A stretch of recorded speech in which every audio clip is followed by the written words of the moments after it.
Hello friends, Punjab বনাম Kolkata night Riders দলের খেলাটা দেখে তোমাদের কেমন লাগলো আমি জানি না, কিন্তু আমার কাছে দারুণ লেগেছে। 112 রানের টার্গেট দিয়েছে, মাত্র 112 রানের টার্গেট কলকাতা নাইট রাইডার্সকে। তবে কলকাতা নাইট রাইডার্স এই খেলাটাকে মানে 112 রানের টার্গেটটাকে শেষ করতে পারলো না পাঞ্জাব কিংস দলের সঙ্গে। তবে খুবই লজ্জিতভাবে হেরে গেল কলকাতা নাইট রাইডার্সে।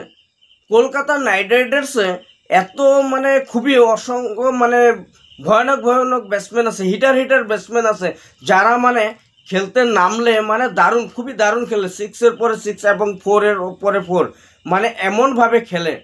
যেমন কুইন্টন ডিকক আছে, আন্দ্রে রাসেল আছে, আজিঙ্কা রাহানে আছে, তারপর সুনীল নারিন আছে, ভেঙ্কটেশ আয়ার আছে, এরকম রিঙ্কু সিং আছে। এরকম ব্যাটসম্যান থাকা অবস্থায় যদি 95 রানের ভিতরে অল উইকেট ডাউন হয়ে যায়, তাহলে সেই খেলাটাকে কি বলবে তোমরা? খুবই লজ্জিতভাবে হেরে গেল Kolkata night Riders.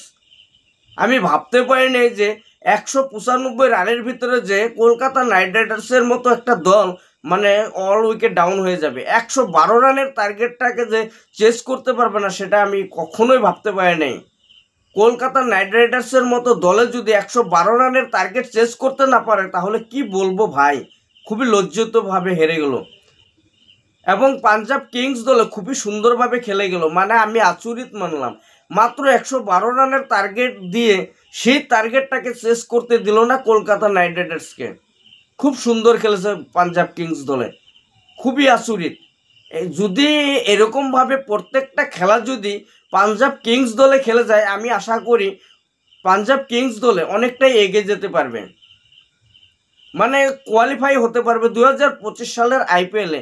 Punjab Kings দলে যে কোয়ালিফাই হতে পারবে, সেটা এখানেই মানে বোঝা যায়। তবে ফ্রেন্ডস, এই খেলাটা তোমাদের কাছে কেমন লাগলো অবশ্যই কমেন্ট করে জানাবে, এবং এই ভিডিওটা সবাইকে দেখার সুযোগ করে দেওয়ার জন্য প্রত্যেকটা ভিডিও তোমরা শেয়ার করে যাবে। এবং এরকম ভিডিও পাওয়ার জন্য তোমরা চ্যানেলটিকে সাবস্ক্রাইব করে আমার পাশে থাকবে। তবে ফ্রেন্ডস, এই খেলাটা তোমাদের কাছে কেমন লাগলো অবশ্যই কমেন্ট করে জানাবে। ধন্যবাদ।